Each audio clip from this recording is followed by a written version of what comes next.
Leo tunakwenda kwenye neno sasa katika kitabu cha Wakorintho wa kwanza mlango wa 13 mstari ule wa 4 mpaka ule mstari wa 8. Wakorintho wa kwanza mlango ule wa 13 mstari wa 4 mpaka ule mstari wa 8, na natangulia kusoma neno hilo kwa jina la Yesu. Amen. Neno la Bwana linasema, upendo uvumilia, upendo ufadhili, upendo hauoni wivu, hauna majivuno, upendo hauna kiburi, haukosi kuwa na adabu, upendo hautafuti mambo yake, haukasiki upesi, hauweki kumbukumbu ya mabaya, upendo haufurahi mabaya, bali ufurahi pamoja na kweli. Upendo uvumilia yote, uamini yote, utumaini yote, ustamili yote. Upendo haushindwi kamwe. Upendo haushindwi kamwe. Lakini ukiwapo unabii utakoma, zikiwapo lugha zitakoma, yakiwepo maarifa yatapita. Tutulie tu. Baba Mungu, nakushukuru. Neno lako ni kweli, nami mtume wako umeniinua kunitumia kama kinywa chako ili ukaseme na hadhara hii. Na kusihi Mungu mtakatifu, uwezeshe nafsi yangu, kinywa changu vikuhimidi wewe sana, hata ukaanza kwenda kunitumia, na wote kusikiao mahali pamoja na mahali hapa waweze kuona jambo ambalo Bwana umewaandalia siku ya leo, katika jina la Baba na la Mwana na la Roho Mtakatifu, na wote tukaseme amina. Tumshangilie Bwana. Haleluya. Kichwa cha somo, andika: Shetani si chochote ukijua siri hii. Shetani si chochote ukijua siri hii. Na wazo kuu la somo hili ni kwamba tuna uwezo wa kumshinda shetani kwa upendo. Tuna uwezo wa kumshinda shetani kwa upendo. Bwana asifiwe. Ili neno ambalo nimelisoma muda si mrefu ni neno ambalo Mtume Paulo aliandika waraka huko kwa Wakorintho, lakini akiongelea sana upendo kama karama. Aliongelea upendo kama karama, na ukweli ulivyo, upendo ni karama. Haleluya. Katika maisha yako upendo ni siri kubwa sana katika ushindi. Upendo ni siri kubwa sana katika ushindi. Bwana asifiwe. Ukiona familia zinapalangana, ukiona wanandoa wanaachana, ukiona watoto na wazazi hawaelewani, ukiona kwenye maofisi watu hawaelewani, na kila mahali kwenye kundi watu hawaelewani, kimekusana kitu kimoja tu: upendo. Nini? Upendo. Na hata ukiona taifa kwa taifa wanafungana, wanapigana, wanainua kwanza mambo ya vita, kimekosekana nini? Upendo. Upendo una nguvu kubwa sana sana sana. Na ndio maana leo tunawiwa katika neno kuzungumza neno la kwamba tuzijue sifa za upendo. Upendo ni upendo sana, na upendo umegawanywa katika vipengele vingi. Kuna pendo za aina 4, lakini leo siziongelee zote hizo. Utakuwa upendo wa agape. Bwana asifiwe. Upendo ambao unapenda kuwa na sababu, unapenda yaani bila kuwa na sababu yote ya msingi kwamba nampenda kwa sababu ya upendo ambao ni Mungu ambao kama alivyotupenda sisi. Haleluya. Upendo ninaoongelea huu, ukiwa nao wewe, nina uhakika utashinda majaribu ya kila namna. Bwana asifiwe. Ninajua wiki nzima hii mlijifunza mambo mengi sana kuhusu moyo,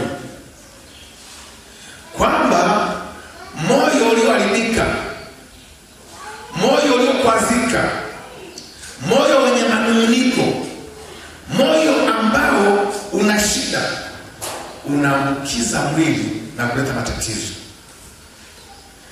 Kama kuna mtu ambaye amepitia matatizo chini ya jua, mengi yanasababishwa na moyo wake. Hata kama unafanya biashara, kama moyo una shida, biashara iharibike. Labda yamkini unatoka nyumbani mmekorofishana mkeo, wewe na uhakika unapokwenda hutafanikiwa. Bwana asifiwe. Na ili haya yote yakae vizuri, ninafundisha neno moja la msingi: upendo. Upendo. Na kama ninapokufundisha swala la upendo, uwe na uhakika kwamba ukifaulu unakwenda kufaulu katika mambo mengi sana. Bwana asifiwe. Utakuta wanasema tunalogwa, tunafanya ubaya huu. Wanaologa wamekosa neno upendo. Kama kuna upendo asingemloga mtu mwingine. Wanaokuchukia wamekosa upendo, na wewe unaowachukia wewe mwenyewe umekosa nini? Upendo. Sikatua sawa na kufundisha wewe, lakini nawafundisha na wote wanaosikiliza ulimwengu. Bwana asifiwe. Sasa ngoja tujipime tuone sifa za upendo. Sifa za upendo jumla zipo 15. Zipo 15. Lakini leo nafundisha sifa hii, na wiki nzima hii tutaenda kuongelea sifa za upendo. Amen. Kwanza bali zote alafu nichague sifa moja. Sifa ya kwanza ya upendo, upendo uvumilia. Upendo uvumilia. Sifa ya pili, upendo ufadhili. Sifa ya tatu, upendo hauoni wivu.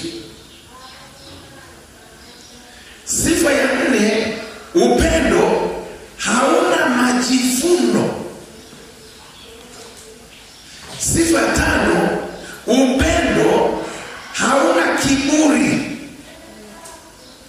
Sifa ya sita, upendo haukosi kuwa na adabu.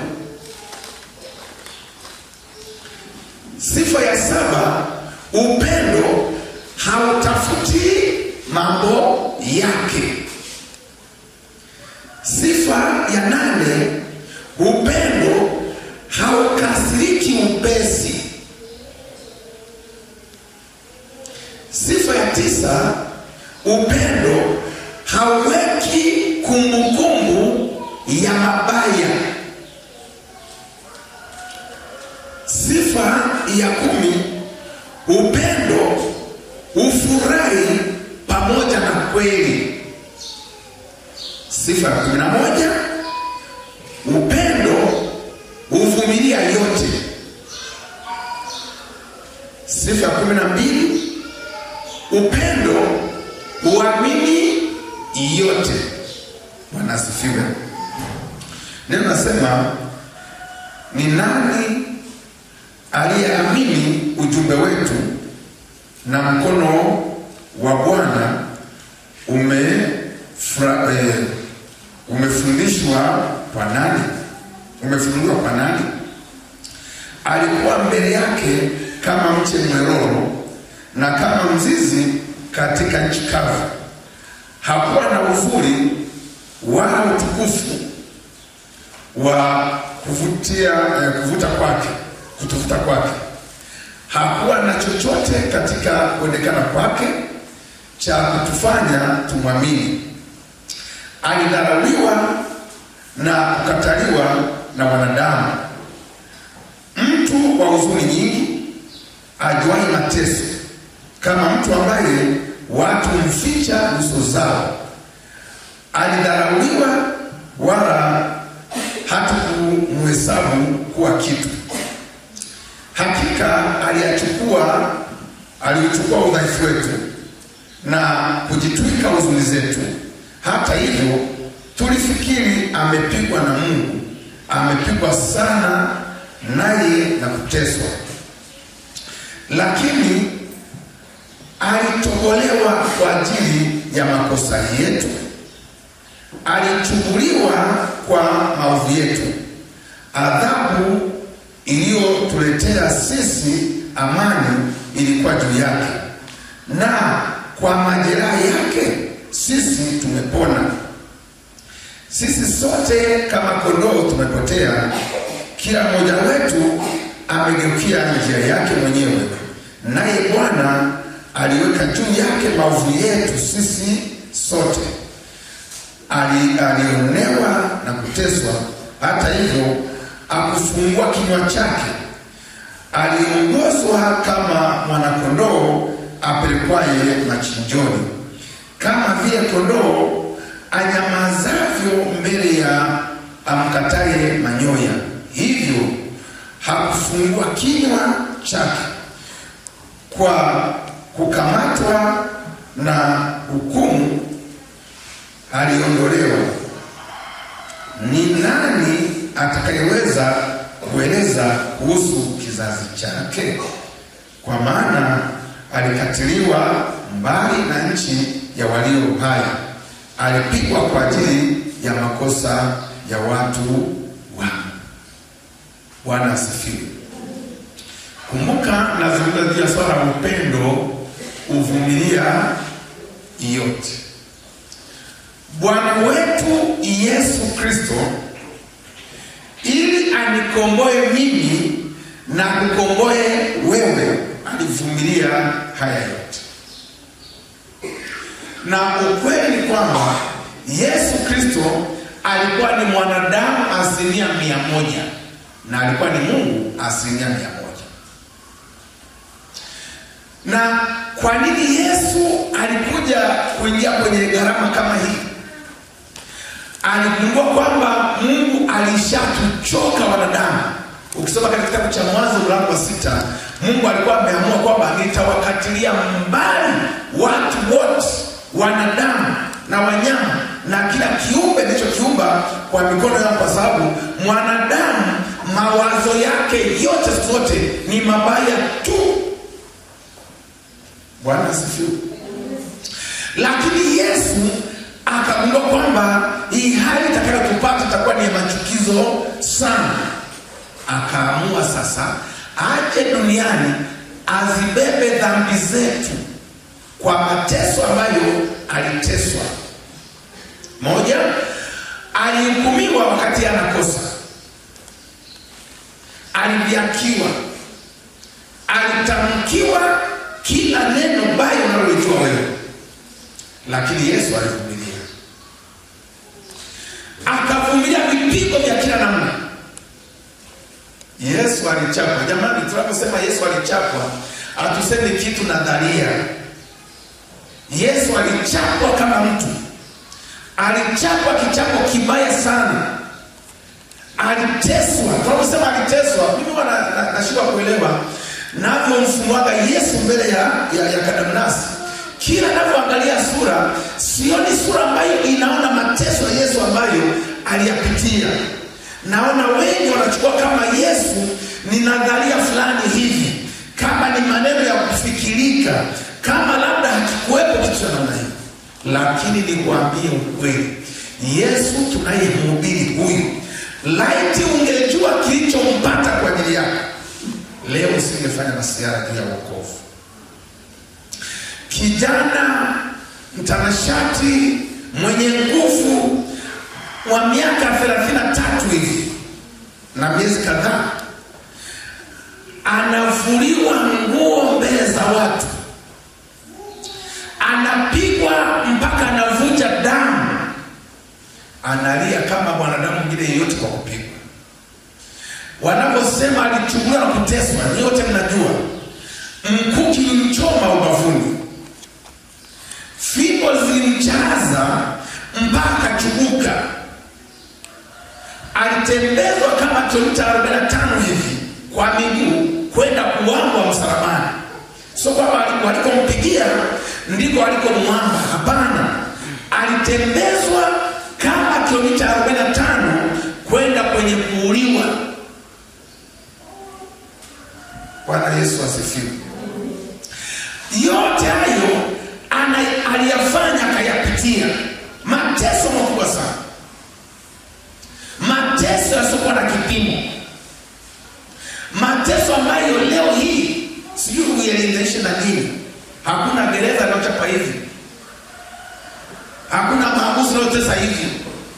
Labda kama jambazi sana walifanya vitendo vya kijambazi sana, wakamuua na akafa kwa mateso. Na katika upendo ule ule, maana Yesu anasema katika Yohana 15, anasema ni upendo wa jinsi gani mtu kutoa uhai wake kwa ajili ya rafiki zake. Kwa maana hiyo, Yesu kwa upendo mkuu, Yesu kwa jinsi alivyokupenda wewe, kwa jinsi alivyonipenda mimi, akaamua kufa kifo kibaya kiasi kile, akafa kwa mateso mabaya namna hii. Lakini kitu gani kilimsukuma? Alitupenda upeo. Ni kitu gani kinatuza sisi na upendo sasa? Kwanza kumpenda yeye, lakini pili kupendana sisi kwa sisi. Halo, sio kama unanielewa? Hivi unabali tunapitia mateso yote haya kwa sababu hakuna upendo? Sio kama unanielewa? Tunapitia mateso yote haya kwa sababu hatuna upendo. Tunapitia kwenye magonjwa kila namna kwa sababu hatuna nini? Hatuna nini? Upendo. Laiti tungeona silaha hii ya upendo, ambavyo hata hivyo shetani hataki ujue siri hii. Shetani akikuachilia ukampenda Mungu kama ilivyotajwa, mpende Bwana Mungu wako kwa moyo wako wote, kwa akili zako zote, kwa roho yako yote, na kwa nguvu zako zote. Ukishampenda Mungu kiasi kile, wewe unafikiri tazama kwapi tena? Naweza kupenda vile, si ndio? Maana kama alivyotaja katika kitabu cha Yohana 14:23, anasema mtu akinipenda atalishika neno langu, na Baba yangu atampenda, nasi tutakuja kwake kwa nini? Makao. Hebu niambie, tukimpenda Yesu kwa kiwango hicho, Yesu atatupenda, akafa kwa aibu. Sio kama unanielewa? Unajua wanapochoraga zile sanamu wakaiomba kwenye mti, wakafunga kanguo fulani, hiyo sanamu wakaifunga kanguo, haikuwa hivyo. Na kwanza hiyo sanamu sio Yesu, si ndio? Yesu hakuwa hivi. Lakini kile wanachokifanya kwa kuonyesha taswira, wanamaanisha kwamba uone jinsi alivyoteseka, lakini kale kanguo anakaweka kwa tafsida, kwa jinsi tafsida. Yesu alikuwa msalabani uchi wa mnyama. Na kuambia hivyo wewe kwa sababu kiwango cha kumpenda Yesu ndicho kiwango cha maisha yako. Kama ukimpenda kwa 5%, maisha yako yatakuwa 5%. Alisema Daudi, asema tangu amekuwa kijana mpaka amekuwa mtu mzima, hajawahi kuona mwenye haki ameachwa kabisa. Sasa kama kuna mahali ambapo nateseka, kosa ni la Yesu, kosa ni la kwako? Haleluya. Na shetani kazi yake ni hii, kuhakikisha ile nafasi ya upendo haikai. Hivi wewe kujiuliza, wanandoa, ifikie wanandoa, kijana anafungasha na ujumbe wake, anakwenda kwenye familia ya watu, anabembeleza, anaomba ili binti yule akae naye, si ndio? Kijana anakwenda ananyenyekea, mimi jamani, nimekuja kwenye familia hii, nimempenda binti fulani, na anakwenda na ujumbe kabisa. Alafu wakimwangalia jinsi ambavyo anajieleza na ujumbe wake, wanamwamini. Na kama kuna watu wasanii, wanadamu ni wasanii kuliko wasanii wa ngoma za unazozijua. Anaweza akajinyungulisha, akajifanya ni mtu yaani wa maana kweli, ana shida, lakini huku ndani ni usanii mtupu. Sio vile anakwenda anajinyungulisha pale, nahitaji binti nikae na yeye, yaani ndio mwenyewe anasema yote kama alivyosema Adamu, yaani ndio mwenyewe ni kama mimi, ni kama mifupa yangu. Na hata hivyo wanaona kuchumbia ndivyo hivyo. Unajua mimi, yaani mimi ni kweli kabisa, ni mnyenyekevu, nitamtunza. Na kwenye madhabahu anasema hivyo, nitamtunza, nitamlinda na nitampenda. Shetani anang'oa neno la upendo mwingi, analitupilia mbali. Matokeo yake wale walio hapa madhabahuni, waliokwenda kwa wazazi kanisema yote, wanaanza kuitana ngedere, punda, njinga. Nini kimemwolewa? Upendo umemwolewa, haupo. Upendo umetupwa mbele na shetani. Wanapigana mpaka wanamuona meno. Fikiria. Bwana asifiwe. Na ndio maana sisi wachungaji tumepewa kazi ya kuapisha. Unajua kufungisha ndoa madhabahuni, hii kazi sio kanisa. Sio kama unanielewa. Kufungisha ndoa madhabahuni sio kazi ya nini? Sisi tumekaimishwa na serikali. Ndio maana tunavyowapa imeandikwa Jamhuri ya Muungano wa Tanzania. Kwa maana sisi tumekaimishwa tuwaunganishe. Sawa? Kinachotajwa hapa ni kile kiapo, atisi ndio kinaweza kusema cha kanisa. Kiapo na hapa mbele za Mungu. Lakini kama ni kuwaunganisha ni serikali. Na inawaunganisha kwa viapo, kwa maana mkietana shida serikali iwashtaki. Iwashtaki. Haleluya.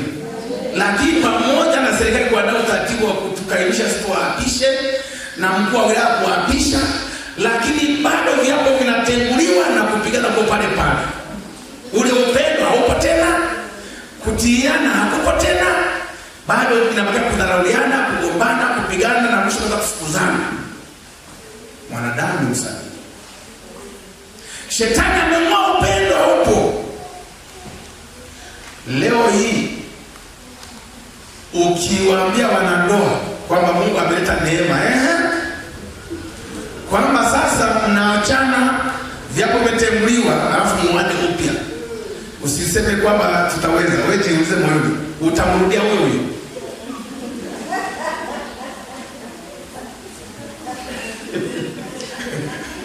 Kwamba sasa anza upya, mnafunga pingu la maisha, unaiari kwenda kwa mwingine yeyote.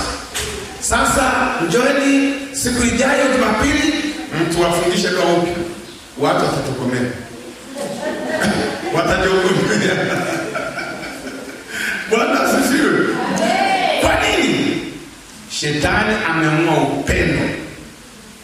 Wanandoa wanadharauliana, wanandoa wanagombana, wanandoa wapendani tena.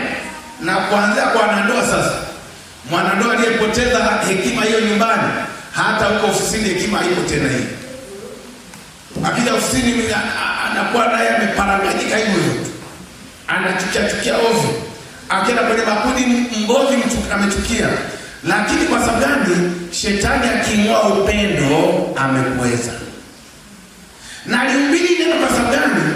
Kila mtu ajichunguze kwamba upendo wa kwanza umekwenda wapi kwenye ndoa, au kwa nini mimi na watu fulani siwapendi.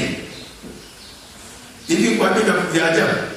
Kuna watu ambao wanaomba mme au mke afa awe mwingine. Niwahi kulisikia kwamba yani baba limekufa ili kapata mwingine. Ingekuwa neema. Hakuna cha neema kana hiyo. Bwana asifiwe. Haleluya. Yani upendo unapotea mpaka anaombea na vifo. Usione tunashiriki kwenye misiba. Kuna mtu mwingine anaamka alimdoka sema lipotelee mbali linalo lizidi.